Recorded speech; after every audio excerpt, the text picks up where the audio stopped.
Horas, Bapak Ibu serta saudara-saudari sekalian, siapakah dari antara kita yang pernah membunuh atau mencabut nyawa seseorang? Tentu hampir dari kita tidak seorang pun pernah membunuh jiwa. Namun bagaimana dengan membunuh semangat atau karakter orang lain? Sadar atau tidak sadar, kita mungkin pernah membunuh semangat, iman, dan karakter orang lain. Bagaimanakah itu bisa terjadi?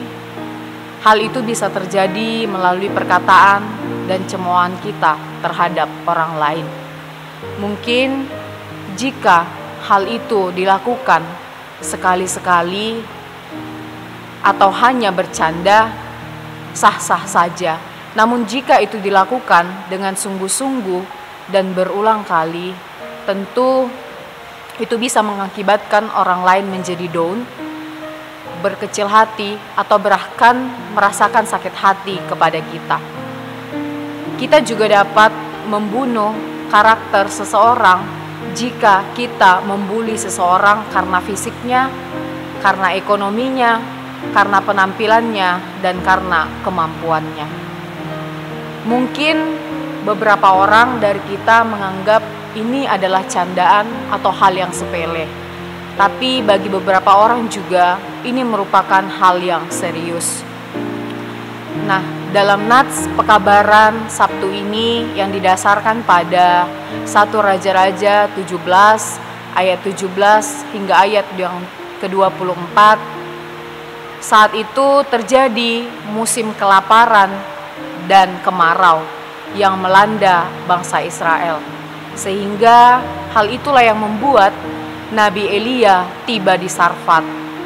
Dan ketika di Sarfat, ia mendapat pertolongan dari seorang janda di mana ada segenggam tepung dan sedikit minyak yang tidak habis-habis.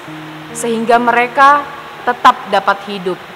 Dan kuasa Allah yang menghidupkan Elia dan janda itu beserta anaknya. Namun selang beberapa waktu anak dari janda itu meninggal. Kemudian janda itu dengan bersungut-sungut datang kepada Nabi Elia. Lalu melihat situasi itu, Nabi Elia berdoa kepada Allah dan anak itu pun hidup kembali. Kuasa Allah menghidupkan anak itu melalui Nabi Elia. Dan kuasa Allah juga bekerja menghidupkan Nabi Elia melalui seorang janda itu. Jadi seburuk apapun situasi, pergumulan tidak dapat menghalangi kuasa Allah bekerja di dalam hidup kita. Banyak cara, banyak perantara, banyak alat, dan banyak orang yang digunakan Tuhan untuk menghidupkan kita. Dalam nats ini, Elia dipakai Allah untuk menghidupkan anak janda itu. Dan janda itu dipakai Allah untuk menghidupkan atau memelihara kehidupan Elia.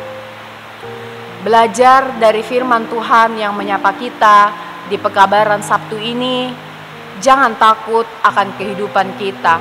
Jika kita berusaha dan berjuang, Allah akan memberikan kehidupan dan memelihara kehidupan kita.